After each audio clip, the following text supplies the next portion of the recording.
A nigga like me, man, I love the game. I love the hustle, man. I be feeling like one of them ball-playing niggas, you know? Like Bird, Magic, or something. Yeah, you know, a nigga got dough. A nigga could leave the league. But if I leave, the fans still gonna love me, man?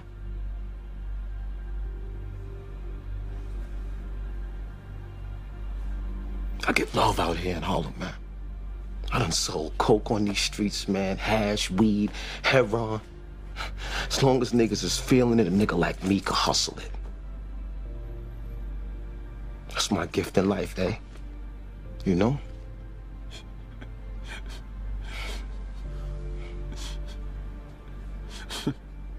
What? The fuck you laughing at, B? You, man. Funny, man. You a hustling motherfucker, man. For real, baby. You fucking killing me, man. Well, you know me, baby. This is just a quick video, just basically demonstrating some of the, basically the, I don't know, I guess apathy in the black community. I mean, this Yvette Carnell represents one of the teachers or people that we follow, that we adhere to, that we listen to. And I've been, one thing about me, I've debated a lot of times on different talk shows, on blog talk shows, and been around. I've had a lot of discussions. And this attitude that you hear from people like Yvette Carnell is prevalent in the black community. It just is. Black people pretty much think in lockstep with what Yvette Carnell espouses, pretty much. And I think to doubt that is, just a fallacy. I mean, black people do not, under any circumstances, believe that, for the most part, believe that they have the option of owning a business. Black people, whenever they come into an environment where they see a white guy owning and controlling a business, they think that's the way the universe is supposed to be set up. They don't think that, you know what, I can do the shit he doing. He's no better than me. He's no more intelligent than me. I can do what he's doing. He's no more, gifted than I am. But we don't think like that. We don't. And this is a good example. Listen to this. Black capitalism has been tried on many occasions. And the thing about black capitalism is that it has failed. Why has black capitalism failed? Well, black people don't have any money. It's just as simple as that. Now, the thing with a person like Yvette Carnell is that you have to kind of disprove them. And shout out to Black Patriarch.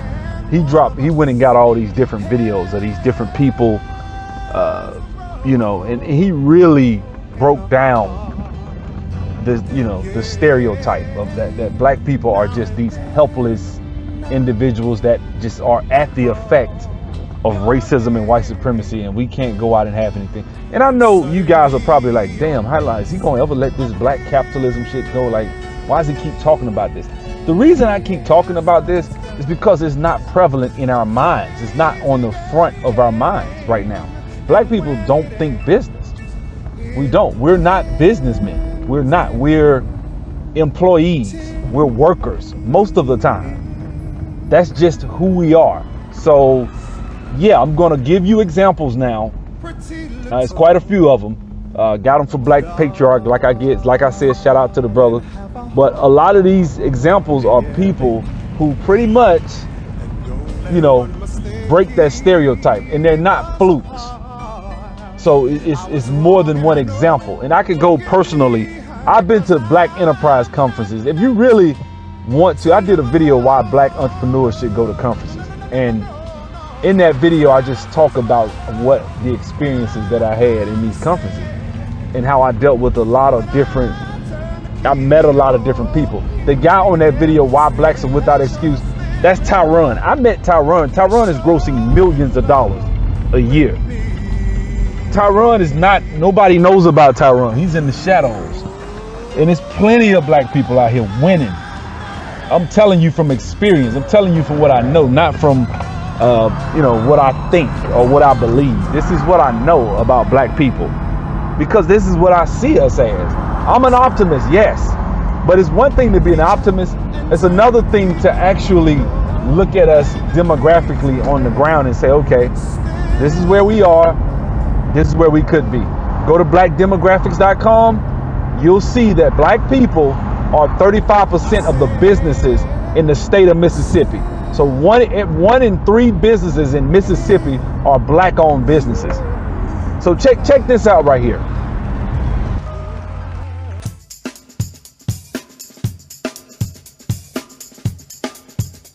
The Chemical Group of Companies, Chemical Maze LLC, and Chemical Systems Incorporated strive for excellence in everything we do. Chemical Maze is a leading provider of chemical management services.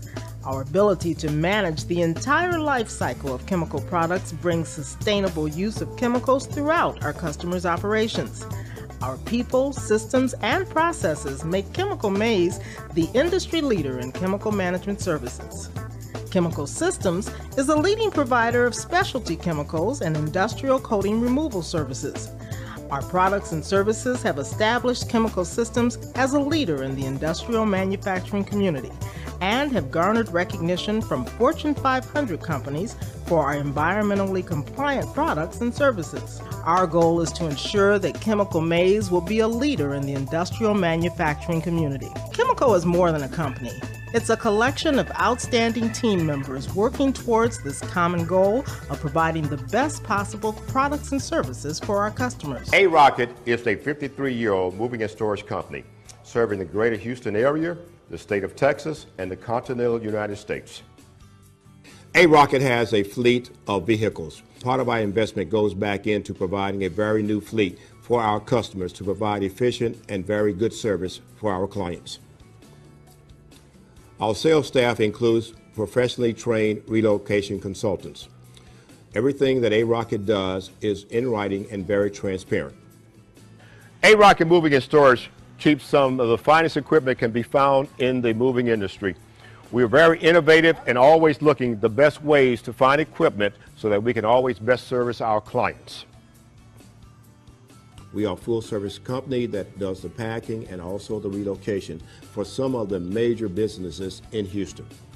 However, we have not expanded to not only do the commercial moving or office moving, but the household, and we also now include intrastate as well as interstate moving. We handle clients moving throughout the continental United States. We have the equipment and the personnel who can handle any type of move. Make your next move an A-Rocket move. I started as a janitor, and I started cleaning floors and toilets and doing those things that most people would never even dream of doing, but I wanted more. So I started to sell industrial materials and supplies along with the janitorial services, and that was my first entree into something bigger. And something bigger was just around the corner. In 1984, High Towers Petroleum Company had 2 employees.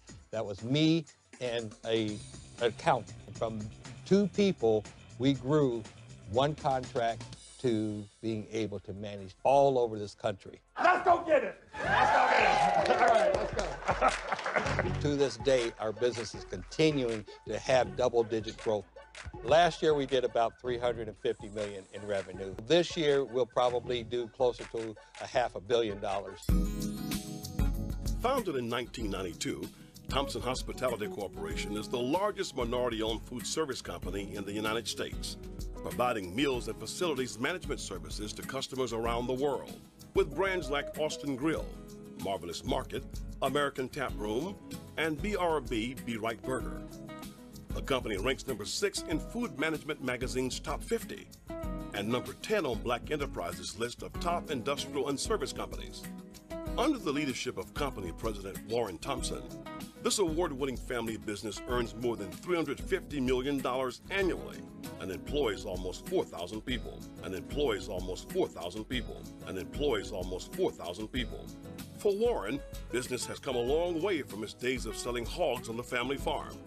Thompson Hospitality also gives back to the community. Warren and his siblings recently donated $1 million to Virginia State University. We proudly present to Thompson Hospitality the 2011 Class 4 Supplier of the Year Award.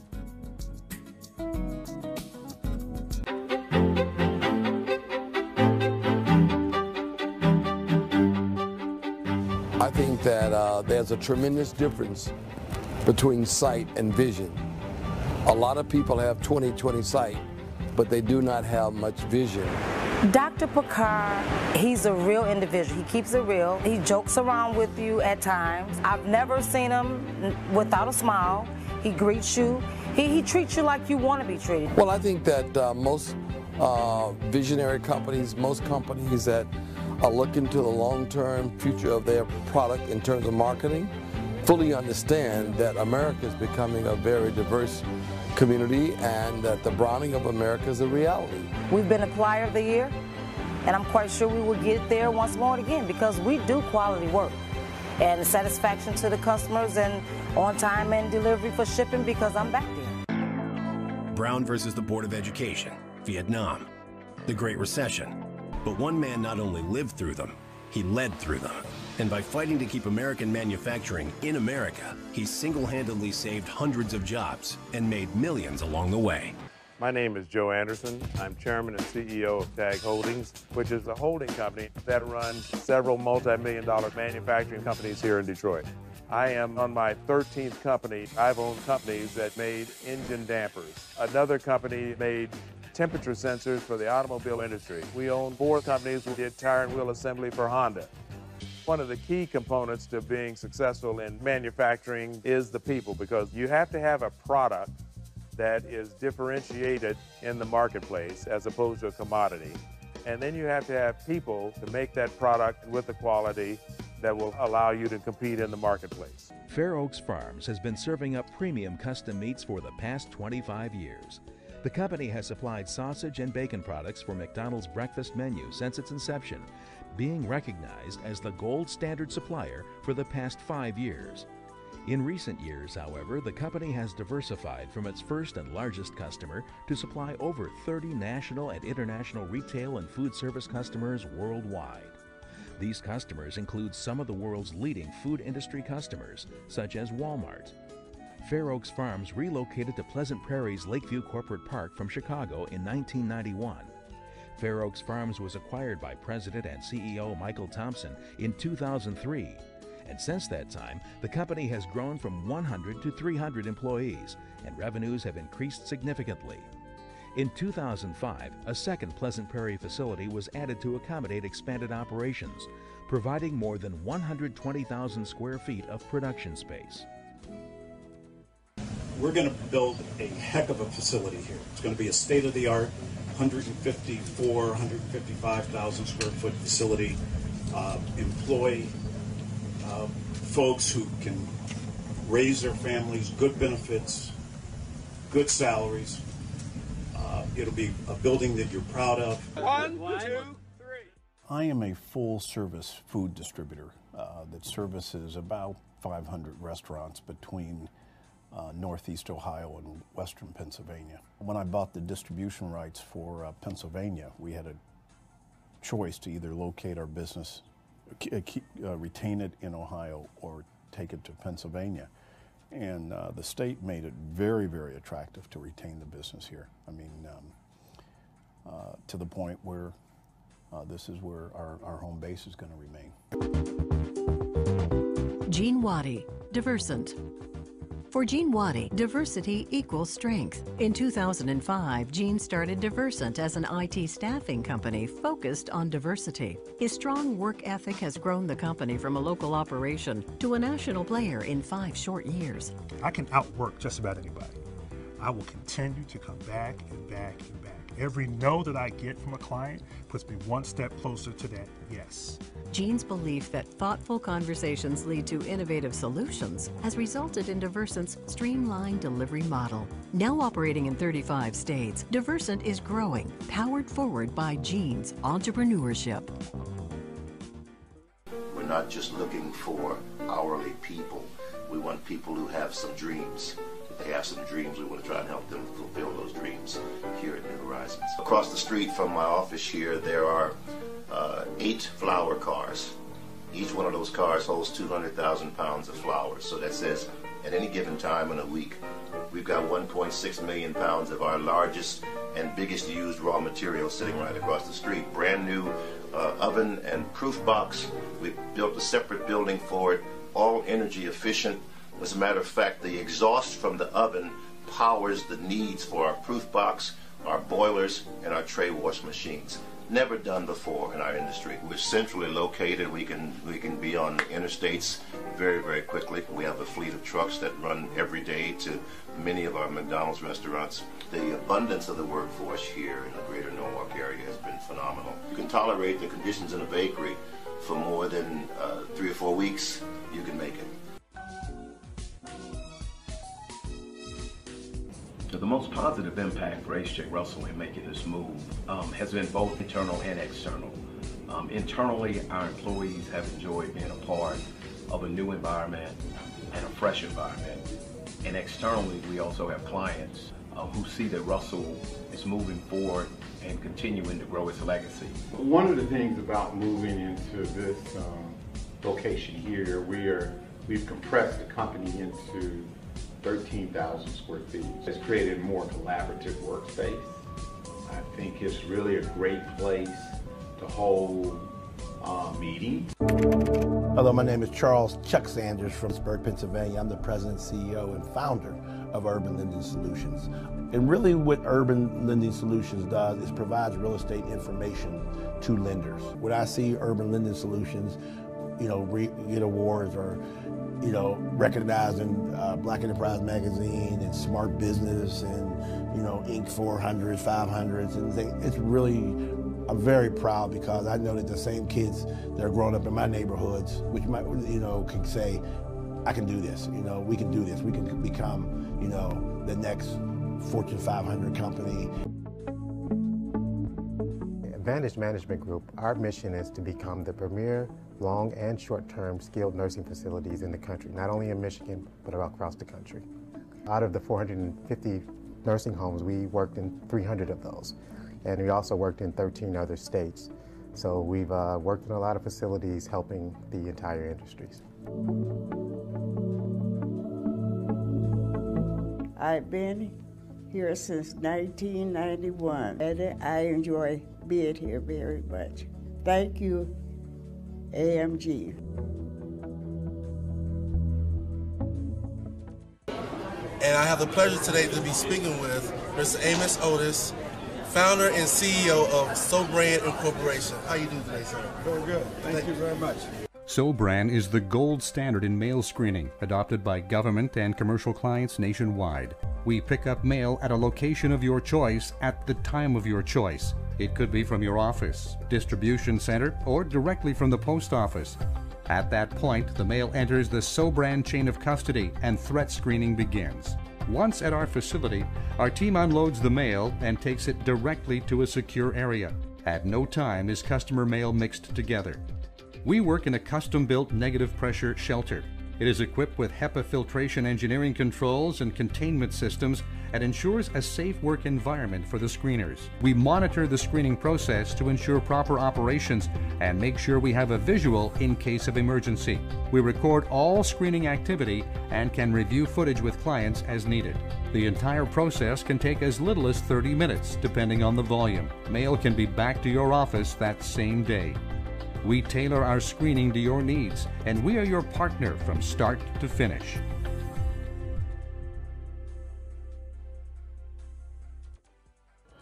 Hi, I'm Ed Foxworth here at Bridgewater Interiors. Today, Congressman Peters stopped by to give a resolution. I'm here today to do something that I really enjoy doing, which is recognizing outstanding businesses, outstanding individuals that we have here in the greater Detroit area. Congratulations.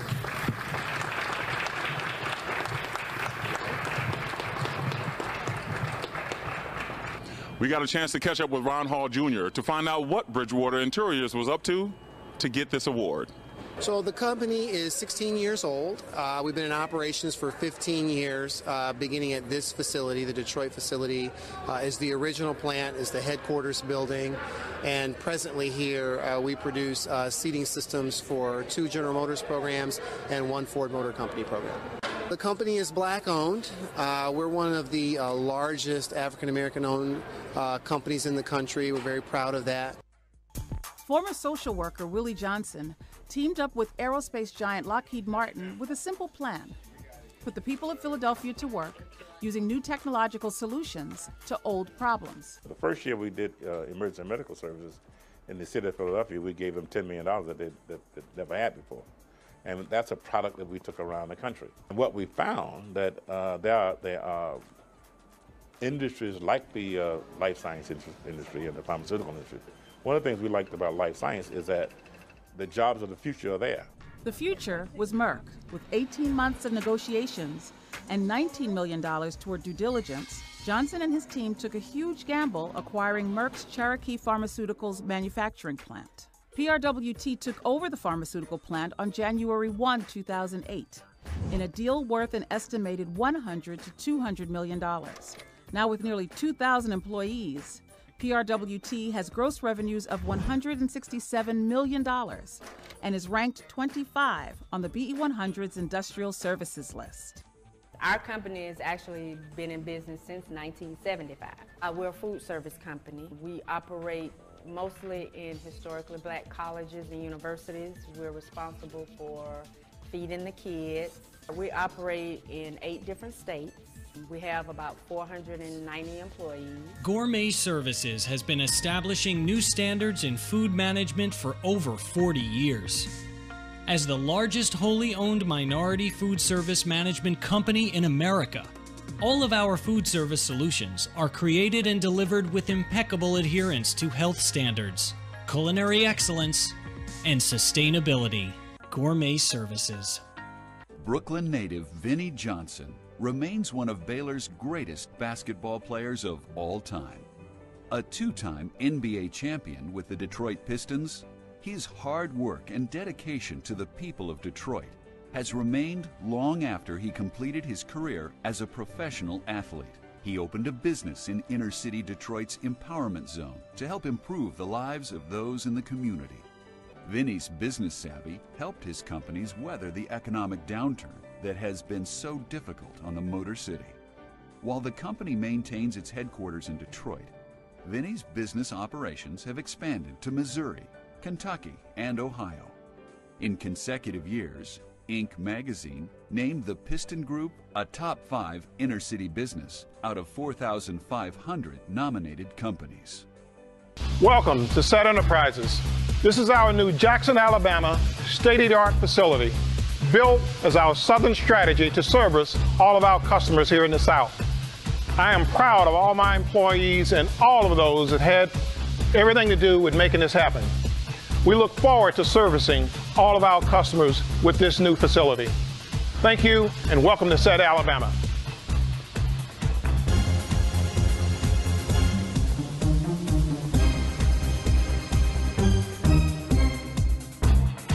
SET Jackson, Alabama has 2 state-of-the-art slitting lines that can process 400,000 tons of steel per year.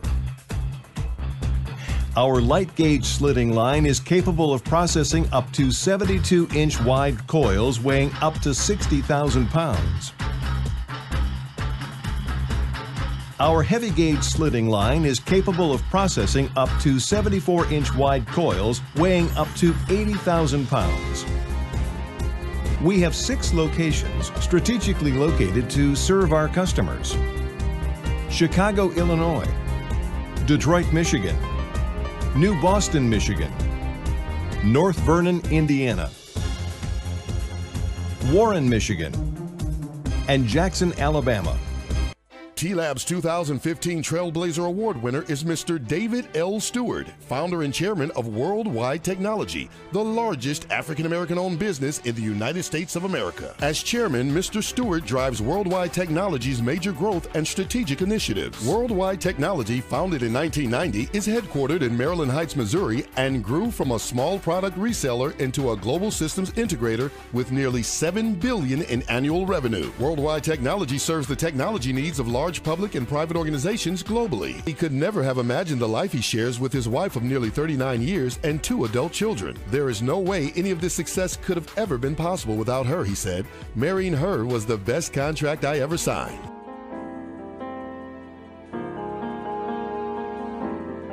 I would love when people say I can't do something. or it's not possible. Well, those are really very, very encouraging words for me. I grew up in Clinton, Missouri, milking cows and slopping hogs. Well, we didn't have an indoor bathroom as well, so part of my responsibilities also was taking out the chamber pot. I had a mother and father that were caring, that were committed to that next generation.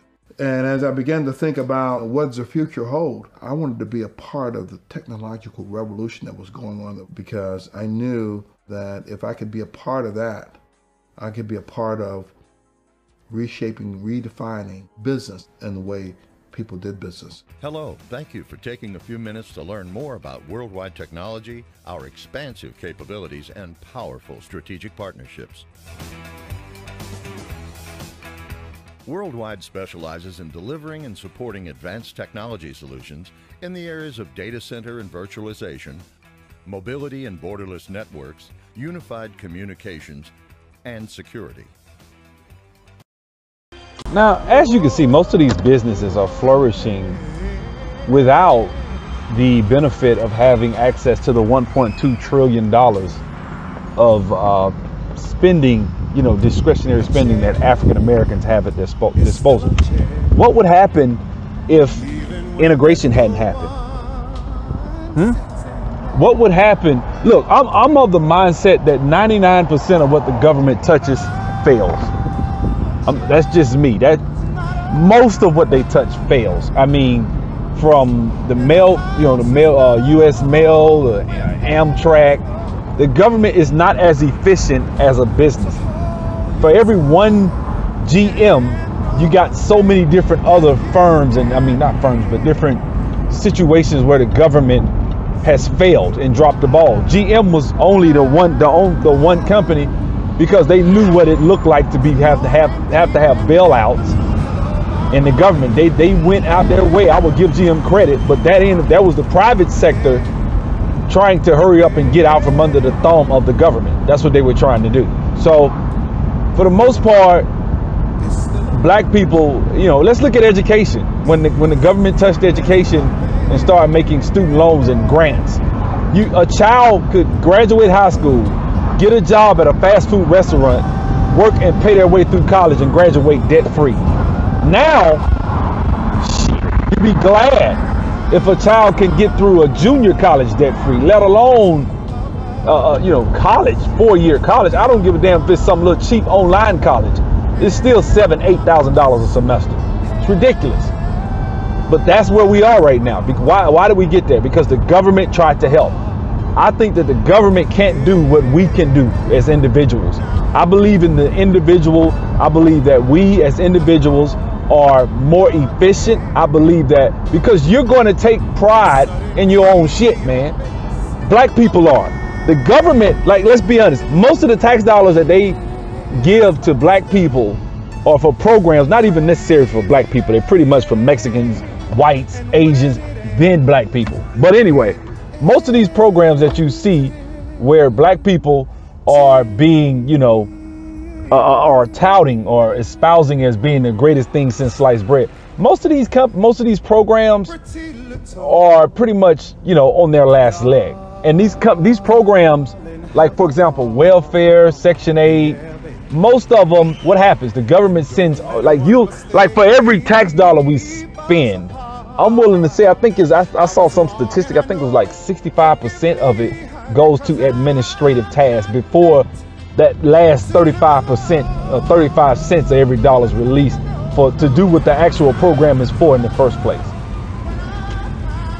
So basically black people are in line and waiting on a system that pretty much we can fix ourselves. We can do things ourselves. And basically you gave politicians a political football, but that's not the only place where black people have shown and flourished in capitalism. Check this out. African-American imprint in the world of technology takes center stage at the Black Enterprise inaugural Tech Connects Summit. I'm Michael Reel, and this is ReelRenews.com. We are in Silicon Valley. We speak with President and CEO of Black Enterprise Magazine. Is a significant African-American imprint in technology in Silicon Valley. How significant is that?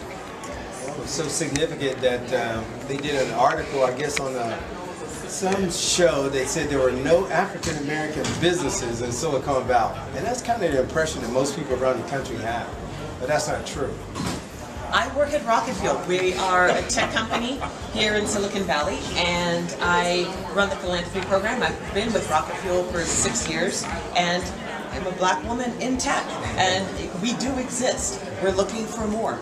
You are a veteran of Silicon Valley. Yes. Well, I'm a veteran as He's we old, call it, but we keep saying we're transplants. But I've been here for 27 years. Sure. And I worked in high tech for 15 years. I've been involved in nonprofits for about the last 6 or 7 years. And we have a great project talking about STEM where we are on the road to develop a Black History Museum in Silicon Valley, with STEM being one of the key sources of it. Because we're here and we're doing things, but we got to keep on doing it, letting folks know what we're doing. We're just excited that Black Enterprise is here, setting roots here in Silicon Valley, and helping us spread the word of getting these children educated in STEM, and also blacks in tech.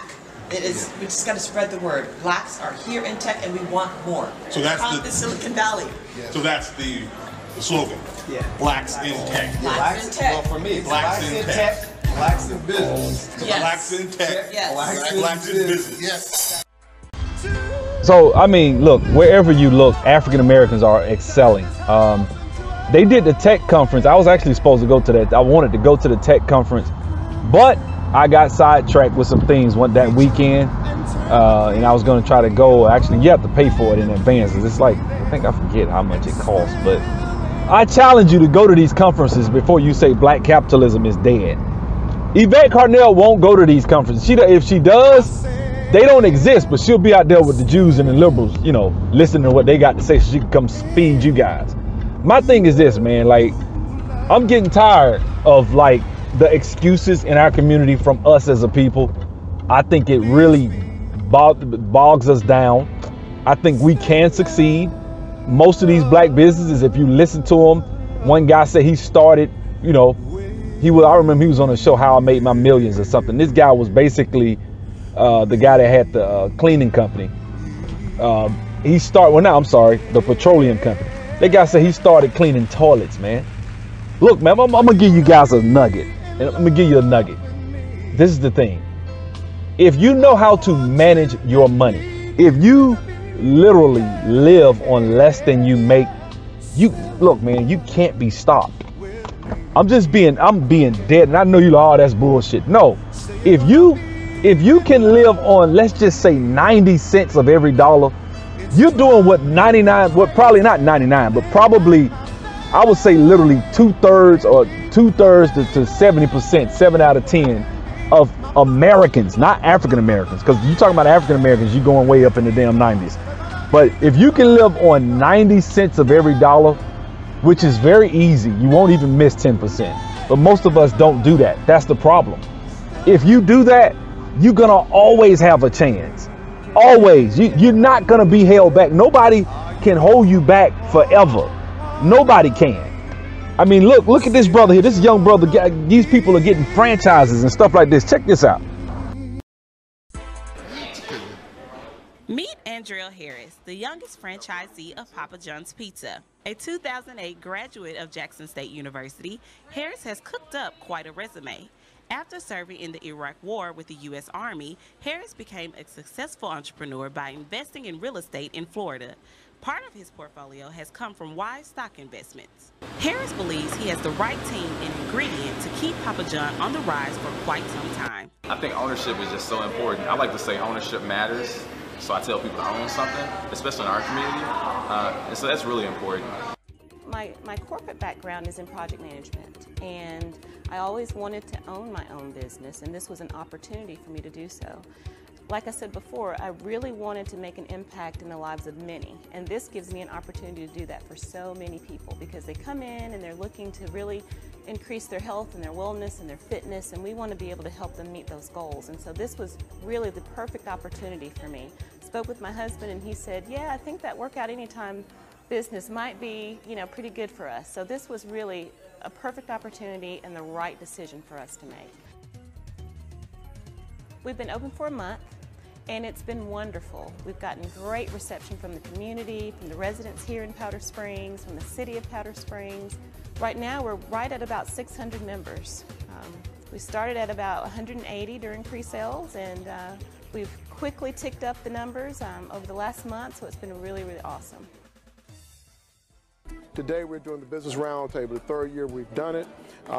Wells Fargo each year has sponsored this event, and we're talking today on franchising. What we're hoping, as Herb said today, that this theme of building bridges and exposing you to the world of franchising, that we can help you uncover some opportunities and possibilities for you to be self-employed. This is a business, and at the end of the day, you have people like myself at Yum saying, okay, has this company been profitable? Has this restaurant been profitable for us? And how much money and revenue have they generated for us? And I got in GM's Minority Dealer Program, and it took me about 10 years. And I bought Kings Mountain Chevrolet, I think, in December 2004. But my company with 5 stores did $4.5 million.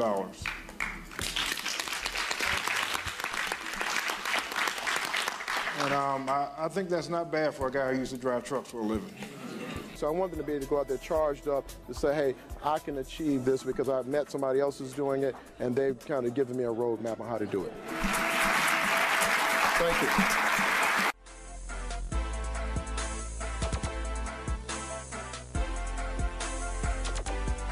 There we go.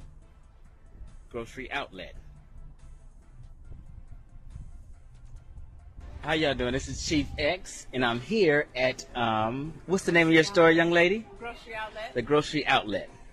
And this lady's name is Kia. She owns this full-blown grocery store in Compton, California. Do you guys hear me? There's not a black-owned grocery store in the whole state of California. And this young lady, Kia, owns this grocery store. Hi, Kia. Now, Hey, Chief. tell the people how long you've had this store. Only been here for 2 months, actually. 2 months. Yeah, it hasn't been too long. And you bought it from? An Oriental company. An Oriental couple. She bought this grocery store from an Oriental couple. So I made a post earlier letting these people know that we can do what we want to do. Absolutely. Right? It's no one stopping us. Absolutely. And Okay. my family works here with me, so. Okay. Yes. Did you peep that? Did you peep that? You peep how the sister went and bought us stuff. Look, I like what the guy said at the end, man. We can do what we want to do. I'm sorry. Like, okay, so, you know, what's your credit score? You know, let's start looking at some real substantive action, some boots on the ground. Damn all this social media activism shit. What's your credit score? Huh? I ain't gonna say score. What's your credit score? You know, what's your, you know, how many lines of credit do you have open on your credit? What's your credit history? How long have you know, stuff like that. And you can buy credit history, by the way. So don't let that be a deterrent. You can pay, you know, you can wait till the 28th or 29th of the month and call somebody and offer them 40 cents on the dollar and settle shit on your credit. You can do that. At 40 cents, 35, 40 cents on the dollar, right there, they'll take it. Now you wait till the 4th or the 5th, they're gonna say no. But near the end of the month, they're trying to hit their quota. I've dug myself out the hole on my credit on numerous occasions. That's number one. Number two, you know, how much money do you have in the bank? How much liquid cash can you get your hands on? You know, and my thing is this, how creative are you? You know, those brothers was at a conference where they got all these different franchisees coming in from Chevrolet. The guy was from Subway. The chick was from Taco Bell. I mean, we are without excuse. My thing is this. Now, after all this that's just been shown in this video, what does this chick sound like right here? Check this out. Now, what does this sound like to you? You all, the people, these do-for-self people, y'all crazy. You cannot overcome 400 years of oppression by filing LLC paperwork. It won't happen. It won't happen. You cannot overcome that by taking a stack of papers to your attorney general's office or wherever and filing your LLC paperwork. You cannot overcome what happened to black people in this country by filing LLC paperwork. It's lazy. And anybody who advocates that as an answer is lazy. You know, one of the things I peep about people like her, they don't want you to win because then she'll be wrong. And that's more important to her than you winning. You see what I'm saying? It's more important for people like that to be right because they're intellectuals, pseudo-intellectual, you know, intellectual, whatever. She's an intellectual. She's got all these facts and figures and all that. So you can't say, now, of course, you've never heard me say on my channel, go out and start a damn LLC like that's gonna fix everything. You got some niggas out here talking about starting an LLC and building business credit, but then you need a plan. Even when you build business credit, I've seen people do that. There are people in Atlanta that have started clubs with strictly business credit. There's a company, hit me up, subzero3639@gmail.com, because I would have to go look it up. But there's a company I know in particular, a female out of Chicago, that will guarantee $60,000 worth of business credit in 12 months. She, you know, like she's giving family members like credit, you know, business credit, build it up and gave it to them for graduate. She does that. That's what she's done. You're going to have to follow the steps though. You're going to have to do what she says. I think it all costs about $1,500, $1,600 altogether. I don't know what it costs, but it's somewhere around that, $1,500. You're not going to spend over $2,000, $3,000 at the most. That's it. But you're talking $60,000 worth of business credit. That's one avenue. But even if you get the credit, what are you going to do with it? I know people that do CPN numbers. You know, that's a hustle right there, but I'm going to keep it a buck. I know people that do a CPN number and they'll give you a credit card. They give you like 5 or 6 credit cards. Yeah, I hate when folks got them loud ass mufflers. Anyway, they'll give you this credit card with $5,000 or $6,000 on it. For $5,000 or $6,000, they'll give you a credit card with $70,000, $80,000. I mean, I know people, and I've seen it done. Like I did. I'm not just talking and pulling this shit out my ass. So when I hear people like Yvette Carnell talk, and there are a few YouTubers that got that same mentality, they don't want you to win. And if you do, you're lucky, because their narrative has to be right because of their ego. They want to act like they know business. They're so intellectual, they understand, and they know. And I know it's not going to work. And what they have on their side is the fact that business is hard. I don't give a damn if you white, business is hard. So yeah, just because you lose, it's not always because of racism and white supremacy. I went out of business because I didn't understand. I'm going to tell the truth. It's certain shit I didn't understand about managing money. That's why when I tell you it's rules to money, I made $600,000 in a 12-month period. Fucked it up. And I ain't gonna lie, I went and did a lot of spending and did a lot of dumb shit, but that wasn't the main reason.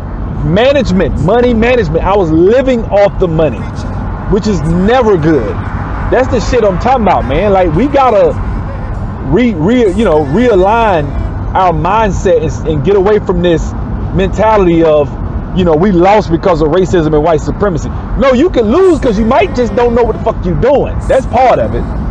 See what I'm saying? And another thing, she made a point, but she doesn't realize this.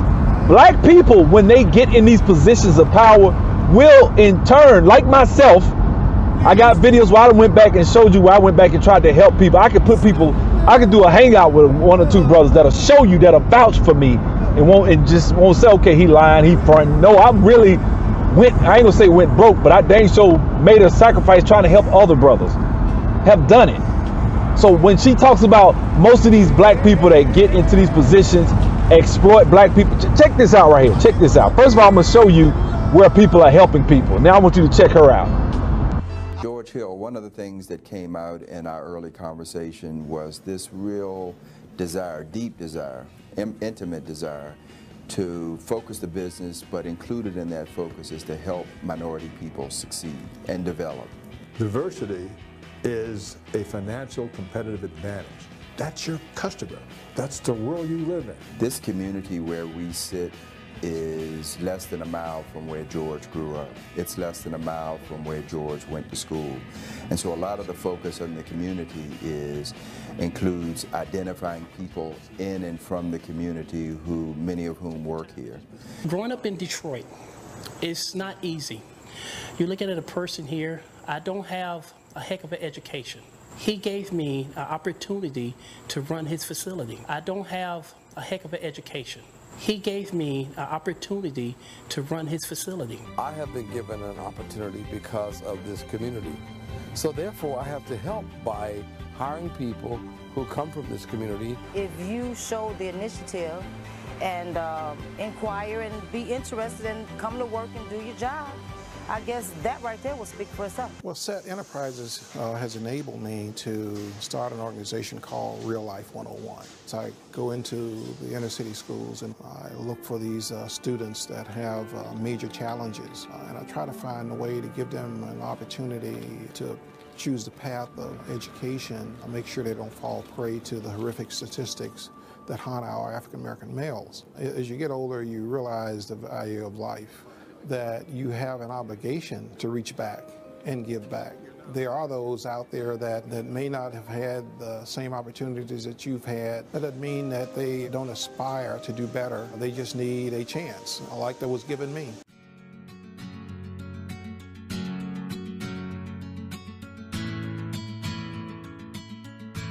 Hi, Mr. Stewart. I'm Ruby Johnson, and I just want to say, through reading your book, I actually realized what I want to do with my company.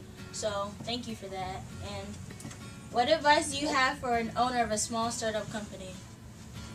Have the faith. Faith is substance to things hoped for and everything's not seen. You have done something that many will never do. And that's have the faith that it's possible. These kind of opportunities only happen when very powerful people take the time out of their very busy schedules and days to sow into others. Not only does he write checks, he spends his time, a lot of time, and he focuses on the things that he can do to help you.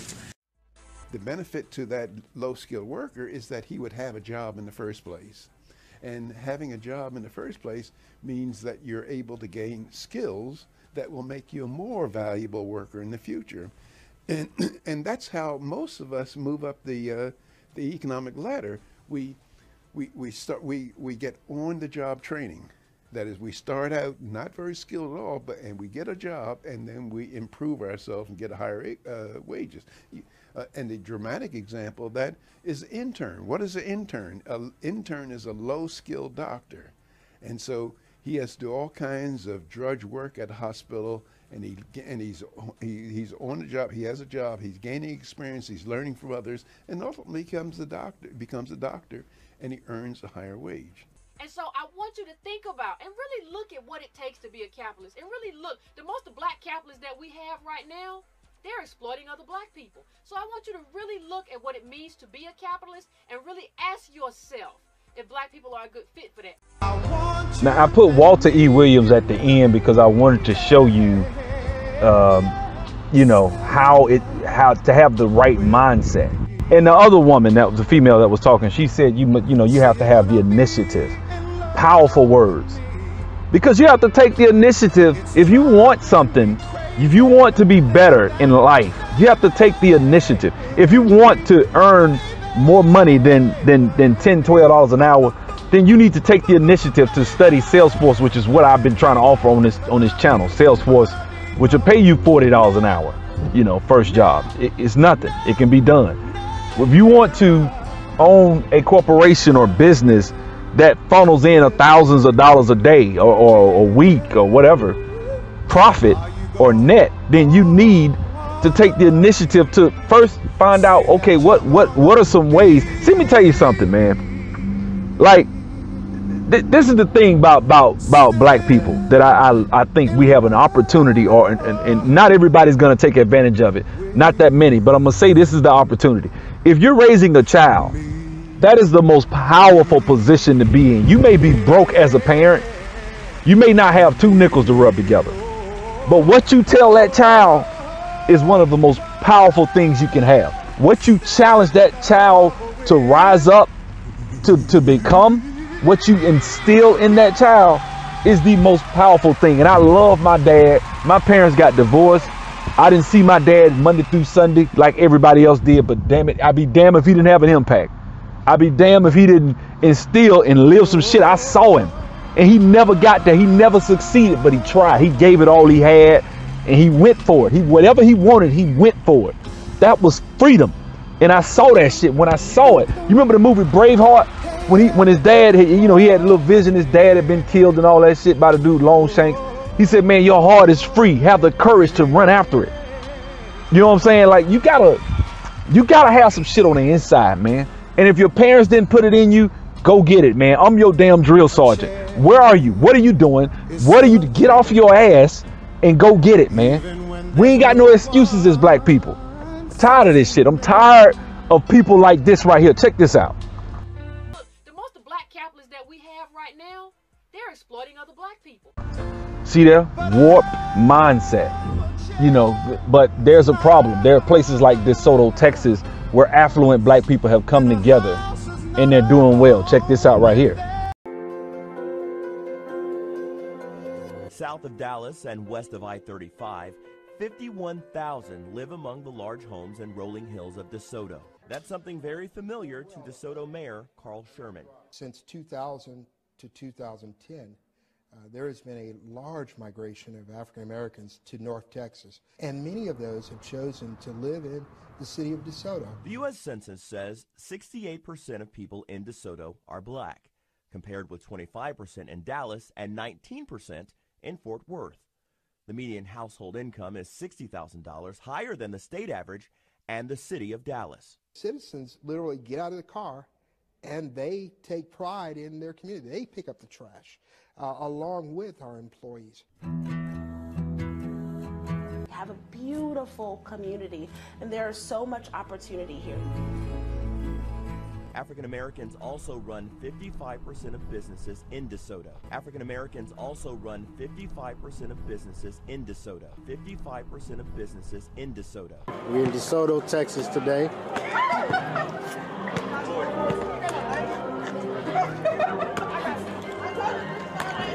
Playing on a little tin mat here. Got other activity over here.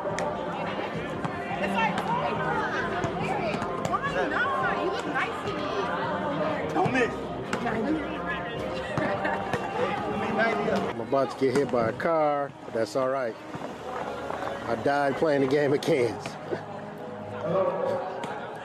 K104 is here in Dallas, Fort Worth area. So that's it, man. I just wanted to show y'all that and give y'all some sort of hope. You know what I'm saying? Don't believe the hype. You know, that's about it, man. I mean, we believe the hype too much. So go ahead.